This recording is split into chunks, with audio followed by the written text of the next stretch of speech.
Welcome to lesson 13. Let's talk about equity.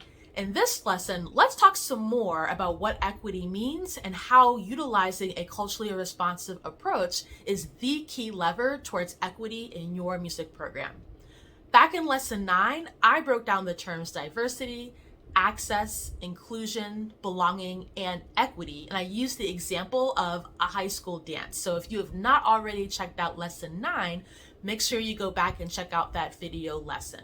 In this lesson, I want to take it a step further and talk about how we can utilize the same culturally responsive teaching approaches in our instruction that we've been learning in these past lessons and apply those to our music program policies, practices, and procedures, because we know in our music programs, it's not just about the classes themselves, but it's also about our bigger, greater programs in which we teach. When we utilize a culturally responsive approach, that's the lever to how we get to equitable pathways for success. Let's talk first about if you are a music teacher in a course or a program where all of the students in the school or all of the students in a grade level take your class. Take a look at your greater student body. Look at the demographics. We've talked before about how we want to think expansively beyond just the simple demographics that we can find on the school website, but you can start there if you need to. And then take a look at your music courses. Who are the students who are consistently performing well and are consistently the most engaged? What are the common characteristics of their students? What are the common values that you see? And what are the common demographics? What are the trends that you see? Take a look at the kids who are kind of in the middle. So those are the students who are doing moderately well, but could perhaps be more engaged and could perhaps be performing well on your music assessments. And then look at the students who are not engaged and the ones who are not performing well on your assessments. Focus on what is going to best move those students towards greater engagement and thus towards performing better academically in your music classroom. As we talked about before, we center the students who are in need most of our attention, and we figure out what is going to work best for them, and we apply those principles broadly. Everybody actually is going to do better and everybody actually wins. Now, you're gonna have to do some reflecting about the demographics. What are you seeing? And then you're gonna have to do some work. You're gonna have to actually ask those kids, right? We talked before in lesson 9, equity is about everybody's voice being present in the decisions. So you have to actually ask your students questions like, what is it that like about music class? What is it that you don't like about music class? What are things that we have done that you have enjoyed? What are some things that you wish that we would do? How can I as a teacher serve you better? That's a hard question to ask because you have to put your own ego aside, but do it anyway because you want your students to be successful, right? You're committed to equity, right? So do what needs to be done. That's for teachers who teach in classes where everybody has to be in there.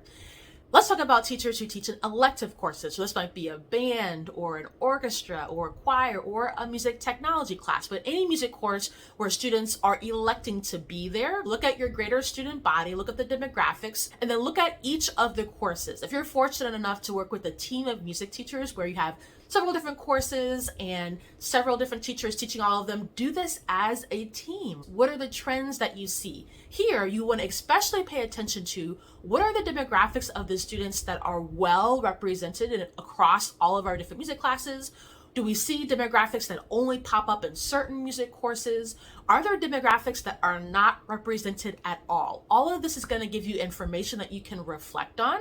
And then you additionally have to do some more work, right? You know what I'm going to say. You got to ask your students. Here, you can get really great data by asking the students who are already in the program, why did you choose to take choir? For students who are enrolling in your courses year after year, ask them, what keeps you coming back to choir? You could get so much great data about how well you're attracting and retaining from those students because they're the ones who are choosing to be there. And then here's the work that you're going to have to do. You're going to have to now figure out how to get to the kids who are not there. One way that you can do this is by asking the kids who are in your program, who are some friends that you know in our school that are not in music classes? And ask them where you can find them, and then go find those kids and ask questions like, I noticed that you are not enrolled in any of our music courses at our school. Tell me more about that. Is there a music course that we could offer that you would be more interested in?